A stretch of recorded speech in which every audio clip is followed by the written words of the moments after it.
내 생일인데 5만 원짜리 화장품 세트가 끝이냐? 너무 성의 없는 거 아니야? 나는 네 생일에 10만 원짜리 사줬잖아. 아, 그랬나? 깜빡했어. 미안해.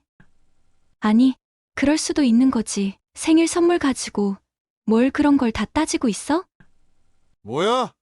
나만 따졌어? 다 칼같이 반씩하자고 합의를 해놓고 넌 이럴 때만 나보고 따진다고 하더라. 진짜 기분 나쁘게. 아, 알았어. 5만 원어치 다른 거 더 사줄게. 그럼 됐지? 이 대화는 결혼한 지 3년이 된 한 부부가 남편의 생일에 나눈 대화입니다. 이 대화를 옆에서 듣고 있던 시어머니는 기가 막혔습니다. 무엇이든 반반씩 나눠서 하는 아들 부부. 계획성 있고 알뜰하게 서로 잘 의논해서 사는 줄로만 알았습니다. 그런데 어느 순간부터 반반씩 하자던 그 규칙 때문에 아들 부부는 점점 싸우는 일이 많아지고 있다고 하네요.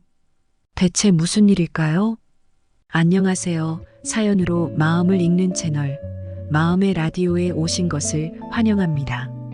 요즘 젊은 남녀가 반반씩 모든 비용을 나눠서 부담하는 반반 결혼이 유행이라고 합니다.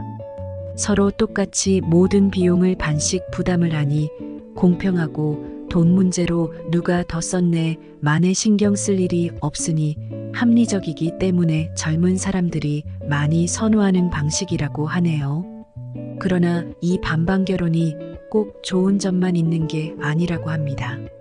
이렇게 서로 공평하고 합리적으로 하는데 대체 무슨 문제가 있는 것일까요?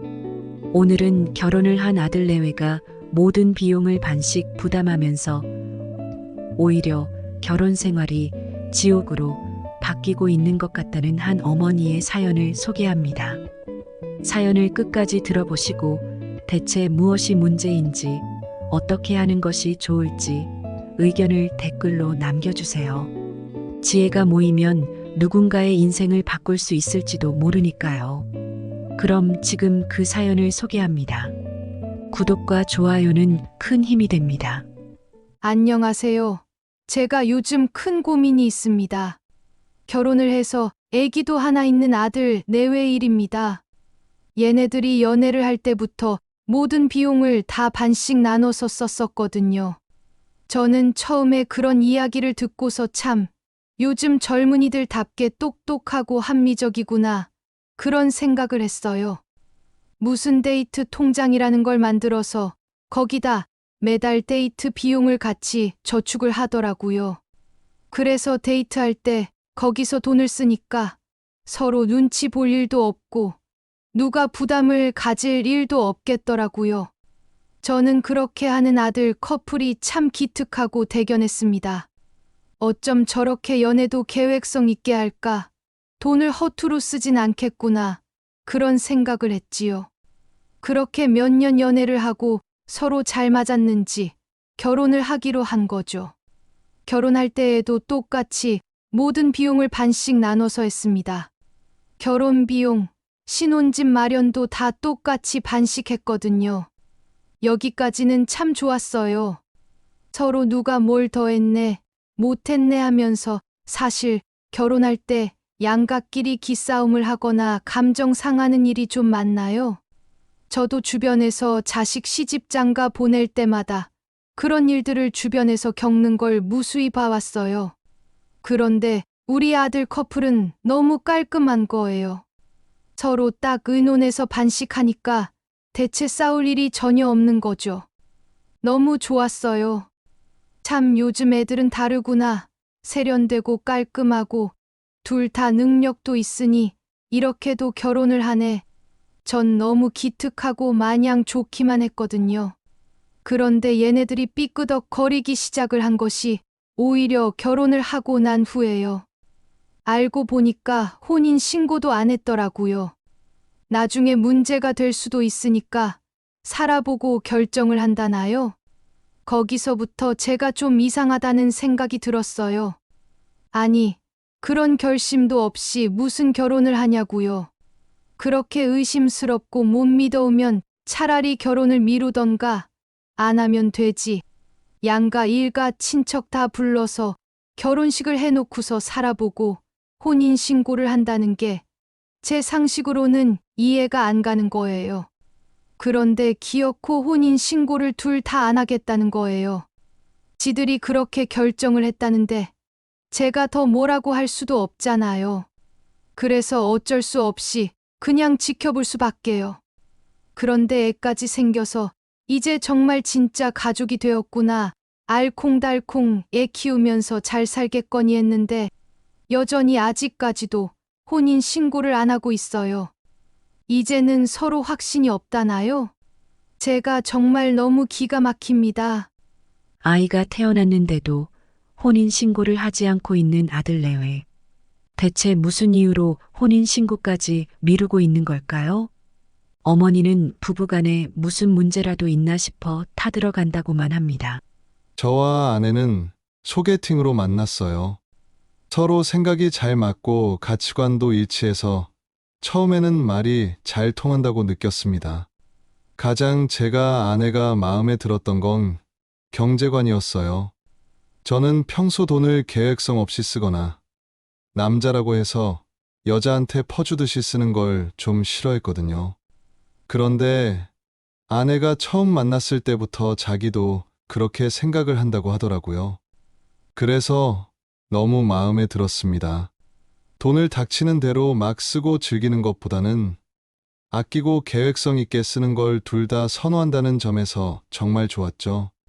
데이트할 때에도 같이 똑같이 모은 돈으로 사용했고 돈을 같이 모으는 재미도 괜찮더라고요. 이 여자랑 같이 이런 식으로 돈을 모으면 금방 부자가 될 수도 있겠다. 그런 확신이 들었어요.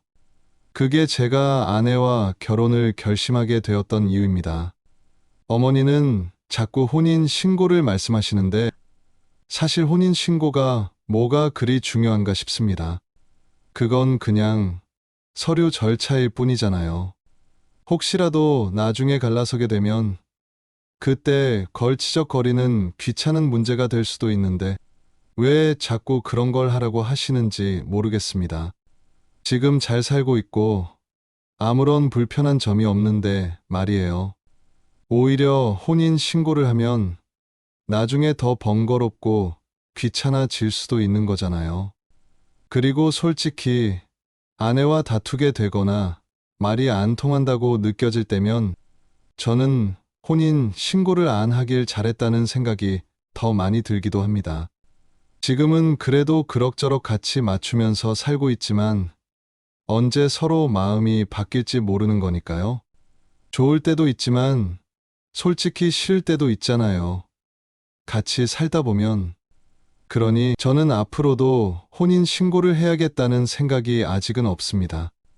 요즘 돈 문제로 사소하게 부딪히기도 하고 정말 얘가 나하고 끝까지 같이 갈 배우자가 맞나 하루에도 몇 번씩 의심을 하게 되는 마당에 혼인 신고라뇨.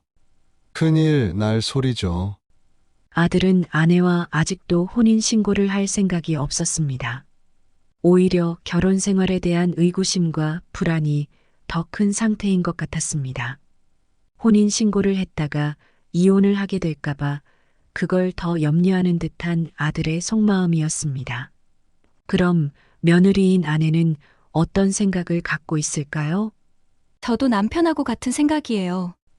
혼인 신고같이 거추장스러운 일을 왜 해야 하죠? 마음이 맞으면 같이 사는 거고 안 맞으면 언제든 헤어질 수 있는 거잖아요. 혼인 신고라는 건 나중에 헤어질 때 아주 골치가 아프잖아요. 저희는 그런 일이 생기는 걸 둘 다 원치 않았어요. 그래서 서로 합의하에 혼인 신고를 하지 않은 것이고요. 저도 남편이 정말 나를 아껴주는 사람이 맞는지 하루에도 몇 번씩 의심스러울 때가 많아요. 이 사람하고 혼인 신고를 했다가 나중에 왠지 후회할 수도 있을 것 같아서 망설여져요. 정말 잘해주고 좋을 때도 있지만 저를 별로 사랑하지도 않고 아껴주지도 않는다는 생각이 들 때면 혼인신고 안 하길 잘했다고 생각하니까요. 혼인신고를 해서 좋은 점을 지금은 전혀 모르겠어요. 부부로서의 결속? 법적인 안전? 글쎄요. 그런 건 다 추상적인 말들 뿐이지 전혀 현실에서는 도움이 안 되잖아요. 제가 남편에 대한 확신이 설 때까지는 혼인 신고는 하지 않는 것이 맞는 것 같아요. 아내도 혼인 신고에 대한 생각은 남편과 동일했습니다. 그런데 이토록 서로 믿지 못하고 불신하면서 결혼은 어떻게 하게 된 걸까요? 분명 서로 사랑하고 좋아했으니까 결혼식을 올렸던 것 같은데 지금 부부의 말을 들어보면 서로에 대한 불신과 불만이 아주 많은 것 같습니다. 부부는 왜 서로를 이토록 불신하게 된 걸까요? 사실 아이가 태어나기 전까지는 부부 관계가 저는 만족스러웠어요. 돈도 제법 많이 모을 수 있었죠. 저희는 집안일, 생활비 모든 것을 다 반씩 나눠서 했거든요. 그래서 특별히 불편하거나 불만인 부분도 사실 별로 없었습니다. 그런데 아이가 태어나고 나니까 다 똑같이 했던 일들이 조금씩 바뀌거나 제대로 분담이 되지 않기 시작했습니다. 아내가 아이를 낳고 육아 휴직을 했어요. 아무래도 아이를 챙기는 건 아내가 많이 하게 됐죠. 육아 휴직을 하고 아이를 많이 챙기다 보니 아내가 생활비를 예전처럼 저하고 똑같이 반을 내지 못하겠다고 하더라고요. 아이를 자신이 볼 테니 생활비를 저더러 다 내라고 하는 거예요. 그 말도 일리는 있다고 생각을 했어요. 하지만 저도 생각했죠. 아이를 제가 더 많이 돌볼 테니까 돈은 똑같이 내는 게 나을 것 같더라고요. 똑같이가 부담이 되면 조금이라도 냈으면 했거든요. 그래서 제가 아이를 보겠다고 했어요. 육아 휴직을 제가 낼 테니 아내 보고 출근을 하라고 했습니다. 저는 제가 돈을 다 부담하고 싶지는 않았거든요. 제가 애를 보고 아내가 생활비를 내는 편이 저는 마음이 더 편할 것 같았어요. 그랬는데 아내가 펄펄 뛰는 거예요. 갑자기 절더러 무슨 애를 보겠다는 거냐고 제가 육아를 제대로 하지 못하는 사람 취급을 하면서 생활비를 내지 않겠다고 하는 겁니다. 그래서 정말 어처구니가 없었죠. 평소에는 다 똑같이 나눠서 했는데 육아는 왜 남편인 제가 하면 안 된다는 건지 이해가 안 되더라고요. 저도 집에서 쉬면서 육아를 하고 아내가 주는 생활비를 받았으면서 좀 시간을 보내고 싶었어요. 왜 아내만 그렇게 하라는 법이 있나요? 그때부터 아내와 부부 사이가 조금씩 틀어지기 시작했습니다. 육아 휴직을 하면 급여가 매우 적게 나오기 때문에 똑같이 생활비를 반씩 내기는 아내 입장에서 무리였습니다. 그래서 육아를 책임지는 대신 남편이 생활비를 육아 휴직 동안만 내달라고 했고 남편은 오히려 자신이 육아 휴직을 할 테니 아내 보고 출근해서 생활비를 내라며 똑같은 요구를 했습니다. 늘 똑같이 분담했던 부부는 육아와 휴직, 그리고 생활비 문제에 있어서도 양보를 하는 법을 몰랐습니다. 정말 어이가 없었어요. 제가 아이를 낳았고 쭉 아이를 더 많이 돌봐왔거든요. 엄마가 아이와 더 가까운 건 어쩔 수 없잖아요. 제가 밤새 수유하고 재우고 하면서 키워왔으니까 당연히 제가 아이를 돌보는 것이 효율적이잖아요. 육아 휴직을 하는 1년 동안만 남편이 생활비를 대주면 되는데 그걸 하기 싫어서 자신이 휴직을 하겠다는 남편이 너무 이기적인 것 같아요. 저와 아이를 걱정하기보다는 생활비를 주기 싫어서 억지를 부리는 것만 같아요. 여태까지 같이 살면서 돈 문제에 있어서 만큼은 늘 똑같이 분담을 해왔지만 이런 경우는 다르잖아요. 그동안 직장 생활을 오랫동안 했고 출산을 하고 아이를 키우면서 여자인 제가 아무래도 더 힘들 수밖에 없잖아요. 한 1년 휴직을 하고 아기 키우면서 좀 저도 아기와 시간을 보내고 싶은데 그걸 남편이 이해를 못 해주다니요. 저더러 출근해서 돈 벌어서 생활비나 대라는 남편이 정말 정내미가 떨어져요. 혼인 신고를 안 하길 잘한 것 같다는 생각까지 듭니다. 어쩜 저렇게 아내 마음을 몰라줄 수가 있죠? 평소에는 늘 합리적이고 이성적인 사람이라고 생각했어요. 하지만 정작 제가 필요할 때에는 이렇게 양보를 전혀 해주지 않으니까 갑자기 사람이 너무 달라 보입니다. 아내는 남편이 자신과 똑같이 휴직하고 육아를 할 테니 생활비를 달라는 요구가 터무니없다고 느꼈습니다. 사실 아내의 요구와 남편의 요구는 똑같은 것인데도 말이지요. 서로 늘 반씩만 의무를 하고 서로를 위해 양보를 하거나 배려를 한 적이 없었던 부부는 누구 하나 먼저 양보할 마음이 전혀 없었습니다. 그렇게 날이 선 대화가 오가고 부부는 점차 서로에 대한 애정과 신뢰에 금이 가고 있었습니다. 결국 부부는 똑같이 육아휴직을 번갈아 가며 쓰기로 했고 육아휴직을 하는 동안에만 상대방이 생활비를 내는 것으로 합의를 했습니다. 그러다 남편의 생일이 되었습니다. 내 생일인데 5만 원짜리 화장품 세트가 끝이냐? 너무 성의 없는 거 아니야? 나는 네 생일에 10만 원짜리 사줬잖아. 아, 그랬나? 깜빡했어. 미안해. 아니, 그럴 수도 있는 거지. 생일 선물 가지고 뭘 그런 걸 다 따지고 있어. 뭐야? 나만 따졌어? 다 칼같이 반씩 하자고 합의를 해놓고 넌 이럴 때만 나보고 따진다고 하더라? 진짜 기분 나쁘게. 아, 알았어. 5만 원어치 다른 거 더 사줄게. 그럼 됐지? 남편의 생일 선물에 값어치를 두고도 부부는 또 싸움을 벌였습니다. 늘 누가 돈을 더 쓰고 덜 썼나를 가지고 부부는 신경전을 벌였지요.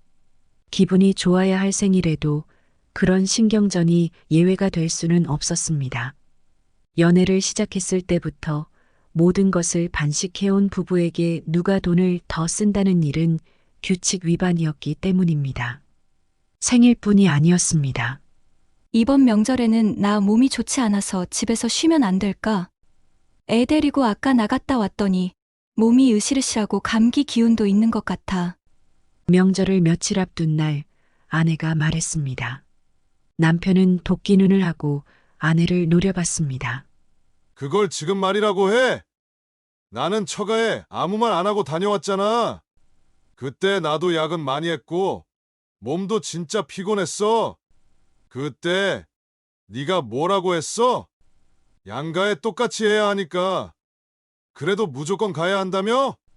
그래 놓고 지금 네가 좀 피곤하다고 우리 집에는 안 간다는 거야? 절대 안 돼. 너도 가야 돼. 아내는 남편의 말에 할 말이 없었습니다. 자신의 입으로 했던 말이 맞으니까요. 늘 돈도 양가의 도리도 똑같이 하자고 늘 주장했던 두 사람이었습니다. 명절도 한 번은 시댁 먼저, 한 번은 처가 먼저 이렇게 번갈아 가며 방문했고 머무는 시간도 똑같이 했습니다. 양가에 드리는 선물이나 용돈 역시도 똑같이 했습니다. 시댁에 20만 원 드렸으면 처가댁에도 20만 원이었지요. 늘 똑같이 해야 한다고 서로에게 강요했고 그걸 불문율로 했기 때문에 예외란 있을 수 없었습니다. 한 사람이 사정을 봐주게 되면 그건 손해고 피해라고 생각을 오래전부터 해왔기 때문이지요. 문제는 시부모님의 팔순 잔치 때 크게 터지고 말았습니다. 남편은 아버지가 팔순을 맞아 잔치를 크게 하신다는 말씀을 듣고 축하금으로 100만 원을 드리겠다고 아내에게 이야기했습니다. 아버지 팔순이시니까 우리가 50만 원씩 해서 100만 원 드리자. 하지만 아내는 그 말이 이해가 되지 않았습니다. 아니, 아버님 팔순인데 내가 왜 50만 원을 해야 돼? 그냥 자기가 100만 원 드리면 되잖아.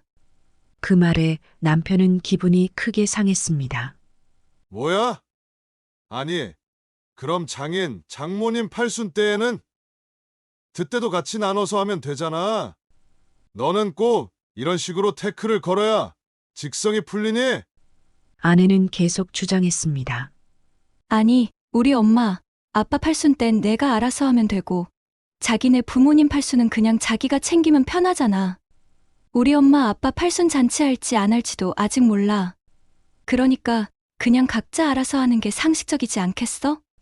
우리 부모님은 그렇게까지 돈을 들이지 않아도 될 수도 있는데 50만 원이나 내가 왜 아버님한테 드려야 해? 그건 좀 불합리하잖아. 자신의 부모님은 팔순이 멀었고 또 잔치를 할지 안 할지도 모르니 각자 알아서 하자는 아내의 말. 그 말을 평소 같았으면 옳다고 여겼을 남편이었습니다. 하지만 부모님 팔순이라는 특별한 이벤트에 이런 합리적인 아내의 태도에 남편은 그만 빈정이 상하고 말았습니다. 진짜 정말 너무한다. 정내미가 떨어지네. 남편의 입에서는 결국 막말이 튀어나오고 말았죠. 뭐야? 정내미라니? 그게 당신이 할 소리야. 반반씩 하자고 언제나 칼같이 요구했던 것도 당신이잖아. 그래놓고 내가 이렇게 말하는 건 정내미가 떨어져. 내가 육아 휴직도 못하게 했던 당신이잖아. 똑같이 하자며. 내가 육아 휴직하겠다고 했을 땐 생활비 내주는 게 싫어서 못하게 하더니 아버지 팔순에는 돈을 내라고? 그게 당신이 생각하는 합리적인 사고야? 그래놓고 나한테 한다는 소리가 정내미가 떨어진다고? 무슨 소리야?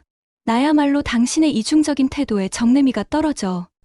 혼자 합리적인 척은 다 해놓고 이럴 때는 내가 잘못한 거야? 아내는 화를 냈습니다. 아내의 말도 틀리지 않았지요. 남편은 아내의 말에 대꾸를 하지 못했습니다. 이 부부의 문제점은 거기에 있었습니다. 둘의 말이 너무 다 맞는 말이라는 것이지요. 서로 합의를 했습니다. 절대 서로 손해보는 일은 없었지요. 하지만 누군가 양보를 해야 하는 순간 두 사람은 절대 먼저 양보하려고 들지 않았습니다. 합리적인 결정이라는 명목하에 서로를 배려하지 않았던 두 사람은 알게 모르게 서로에 대한 서운함이 많이 쌓여 있었던 것입니다. 데이트를 할 때부터 그러지 말라고 할 걸 그랬나 봐요. 제가 그땐 아들을 둔 입장에서 아들이 돈을 혼자 다 쓸까봐 그런 걱정이 있었어요. 남자들이 연애를 할 때 돈을 더 많이 쓰곤 하잖아요. 남들처럼 우리 아들도 그럴까봐 제가 신경이 좀 쓰였는데 얘네들이 똑 부러지게 비용을 반씩하는 게 그땐 참 만족스러웠어요. 이렇게까지 서로 양보를 하지 않고 사사건건 칼같이 반씩하려고 들 줄은 꿈에도 몰랐습니다. 제가 며느리한테도 부탁을 해봤거든요. 그러지 말고 그냥 다 합쳐서 쓰고 서로 좀 배려하면서 살라고요. 근데 그동안 서로 서운한 게 많았는지 통 설득이 되지를 않네요. 어머니는 참담했습니다. 요즘 젊은이들은 성격 차이로 이혼을 많이 한다고 들었는데 자신의 아들도 겨우 이런 일로 이혼을 하게 될지도 모르니까요. 이럴 때를 대비해서 혼인 신고를 안 한 거예요. 저는 진지하게 이혼을 고민 중이에요. 이렇게 남편이라는 사람이 아내를 위할 줄 모른다면 결혼 생활이 무슨 의미가 있겠어요? 저도 그동안 너무 서운한 게 많아서 이 결혼 생활을 더 유지하는 게 무슨 의미가 있나 그런 생각이 요즘에 많이 들어요. 제가 어디 다쳐서 병원에 실려가도 병원비나 남편이 내줄지 그게 의문이에요. 아마 저보고 네가 다친 거니까 네가 병원비를 내라고 하겠죠. 생각해보니 그렇네요. 남편이 다치면 저도 남편더러 병원비를 내라고 할 것 같아요. 정말 우린 부부가 맞는 걸까요? 대체 어디서부터 잘못된 건지 모르겠어요. 아내는 긴 한숨을 내쉬었습니다. 분명 처음 연애를 할 땐 모든 것이 서로 잘 통했고 만족스러웠는데 언제부터 부부관계가 이렇게 망가지게 된 것일까요? 결혼 생활이라는 것이 생각보다 돈이 많이 들어가네요. 저는 결혼 생활에 있어서 경제적인 능력이 가장 중요하다고 생각했어요. 그래서 연애를 할 때부터 돈을 모으려고 했던 거고요. 사실 서로 열심히 직장 생활하고 반씩 부담하며 돈을 꽤 많이 모아서 저는 만족스러운 부분이 큽니다. 하지만 돈 때문에 최근에 자꾸 서로 감정 상하는 일이 많아져서 그건 좀 피곤해요. 양가에 돈을 들이는 일이나 아이 육아 문제, 그리고 서로 피곤하거나 해서 일을 미룰 때 등 결혼 생활은 예상치 못했던 변수가 많더라고요. 연애를 할 때에는 데이트를 위해 만나서 거의 놀기만 하니까 이런 걸 잘 몰랐죠. 아마 연애를 할 때 이런 걸 미리 알았더라면 결혼을 좀 미루거나 아이를 낳지 않았을 겁니다. 아내가 이혼을 하자고 하면 저도 굳이 결혼 생활을 유지하자고 고집할 생각은 없어요. 결혼 생활은 분명 혼자 직장 생활을 하는 것보다 더 경제적으로 유리한 부분이 있습니다. 반씩만 부담을 하면 집과 차, 생활 모두 혼자 벌 때보다 더 좋은 것들을 누리며 살 수 있으니까요. 가끔 서로 손해보지 않기 위해서 타협을 하는 과정이 좀 피곤하기는 하지만 저는 그래도 결혼 생활의 이득이 더 크다고 생각하는 편이에요. 감정적으로만 생각해서는 이득이 되지 않잖아요. 합리적으로 판단하는 게 서로에게 더 도움이 되지 않겠어요? 남편은 당장 아내와 이혼을 하기보다는 결혼 생활에서 얻는 이득을 더 중요하게 생각하고 있었습니다. 아내는 남편보다는 더 이혼에 대한 생각이 커지고 있었지만 남편은 크게 개의치 않았습니다. 사실 헤어진다고 하면 그냥 헤어지면 그만이죠. 짐 싸서 한 사람이 나가면 끝이에요. 하지만 아내도 자신이 결혼 생활을 유지하며 얻는 이득을 쉽게 포기하지 못할 거예요. 저는 연애 때부터 아내를 봐왔기 때문에 잘 압니다. 결국 이익을 얻기 위해 저하고 연애를 하고 결혼까지 한 거예요.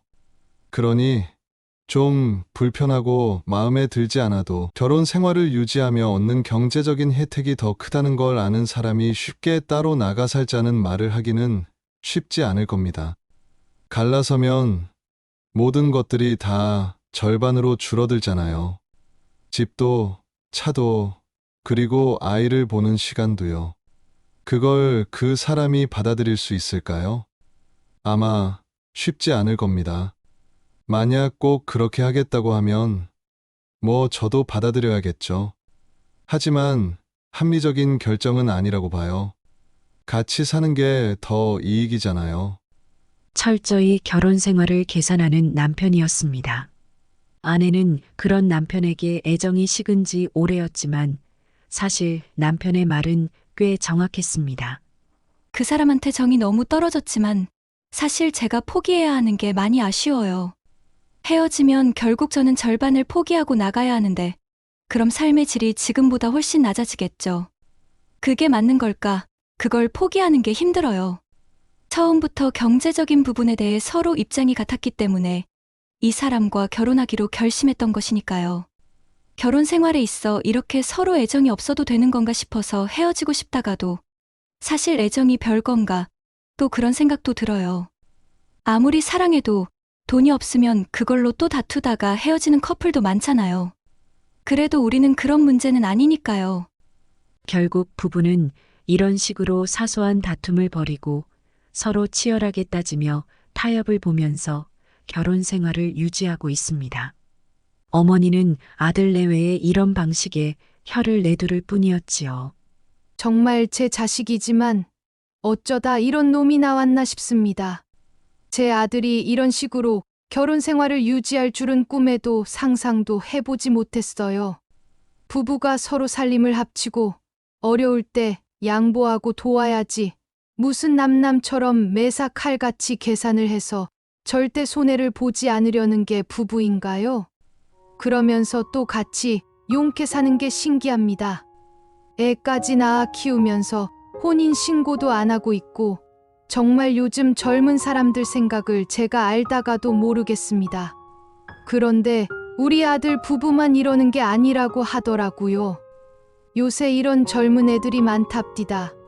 대체 부부로서 서로 믿고 의지하고 서로 포용하는 가치는 다 어디로 간 건가요?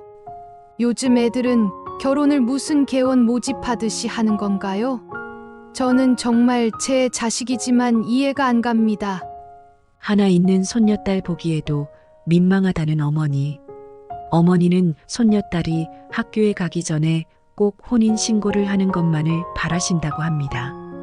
서류상으로 제발 가족다운 가족이 되는 걸 보고 싶다고 하십니다. 과연 아들 내외는 어머니의 소원을 들어줄 수 있을까요? 서로 이혼 소송을 하게 되더라도 재산 분할에 대해 미리 다 합의를 한다면 혼인 신고를 할 수도 있을 것 같긴 해요. 저도 아기가 학교에 갈 나이가 되면 사실혼 관계라는 것이 아이에게 불리한 상황이 될 수도 있을 거라는 생각은 듭니다. 온전한 가정을 만들어 주고 싶기는 해요. 하지만 아직 그러기 위해서는 뭔가 우리 관계가 경제적인 것 이상의 어떤 믿음이나 그런 게 있어야 할 것 같습니다. 솔직히 무슨 일 생길 때마다 손해를 보지 않으려고 어떻게든 타협을 해야 하는 관계인데 서로 무턱대고 믿기가 어렵잖아요. 남편이 조금만 저를 배려해주면 좋겠어요. 돈도 돈이지만 아기까지 낳고 살고 있는데 늘 경제적인 것이 최우선이 되어버리니까 저도 사실 너무 속상할 때가 많거든요. 근데 처음부터 이런 관계로 유지되어 왔기 때문에 이제 와서 누가 먼저 양보를 한다는 게 상상이 안 돼요. 무슨 일 생길 때마다 서로 손해를 보지 않으려고 엄청 눈치 싸움을 하거든요. 어쩌다 이렇게 살게 된 건지 자괴감이 들 때가 많아요. 그냥 다 포기하고 이혼을 할까? 아니면 그냥 내가 먼저 다 양보해 버릴까 싶다가도 남편이 절대 양보해 주지 않을 때면 저도 물러서기 싫은 마음이 생기곤 해요. 우린 늘 이래요. 평행선이죠. 절대 누가 먼저 양보하지 않는 이상 달라지지 않을 것 같습니다. 아들 내외의 팽팽한 신경전은 지금도 계속되고 있습니다. 이 부부의 이야기는 요즘 흔한 반반 결혼을 하는 많은 젊은 커플들의 이야기입니다. 남자가 집을 해야 하고 여자는 혼수를 해가던 과거와 달리 똑같이 직장 생활을 하는 젊은이들은 이런 방식의 결혼을 많이 유지하고 있다고 합니다. 모든 비용도 반씩, 모든 결혼의 의무도 반씩 나눠서 지는 겁니다. 하지만 서로 부담을 갖지 않기 위해 했던 이런 방식이 오히려 이 부부처럼 갈등을 더 많이 초래하기도 합니다. 결혼이란 경제적 공동체이기도 하지만 사실 서로에 대한 믿음과 신뢰가 더 중요하다는 것을 많은 젊은이들은 간과하는 부분이 있는 것 같습니다. 왜 요즘 젊은이들은 서로를 믿지 못하는 걸까요? 서로를 배려하고 양보하지 않는 젊은 세대의 마음속에는 커다란 불안이 자리 잡고 있습니다. 돈이 없으면 안 된다. 경제적으로 누구에게 의존을 해서는 안 된다라는 불안 말이지요. 그러면서도 결혼이 주는 이점은 다 누리고 싶어 하지요. 배우자도 원하고 경제적 공동체가 되면서 누리게 되는 생활 수준도 얻고 싶어 합니다. 어쩌면 너무 많은 것을 바라기 때문인지도 모르겠네요. 똑똑하고 합리적이라는 요즘 젊은이들의 결혼 문화에 대해 어떤 생각이 드시나요? 이런 식의 결혼 방식이 점차 일반화되고 있는데 과연 이것이 과거의 결혼보다 더 좋은 일일까요? 오늘 이야기 어떠셨나요? 무조건 반씩 나눠서 하는 젊은 부부의 이야기를 들려드렸습니다. 많은 어른들은 납득하기 힘든 점들이 많지요. 하지만 실제로 요즘 많은 젊은이들은 반반 결혼을 결정합니다. TV와 언론 매체에서도 자주 보도되는 내용이지요. 이 영상을 보는 분들의 자녀 중에서도 이런 결정을 하는 분들이 아마 있을 것입니다. 그럴 때 여러분은 자녀에게 어떤 말씀을 해주고 싶으신가요? 자녀가 결혼이라는 중대한 문제에 있어 후회하지 않도록 도와주기 위해서 필요한 지혜는 어떤 것이 있을까요? 여러분들의 지혜를 댓글로 들려주세요. 오늘도 마음의 라디오를 시청해 주셔서 감사합니다. 이야기가 마음에 드셨다면 구독과 좋아요를 부탁해요. 다음에 또 새로운 이야기로 찾아오도록 하겠습니다. 감사합니다.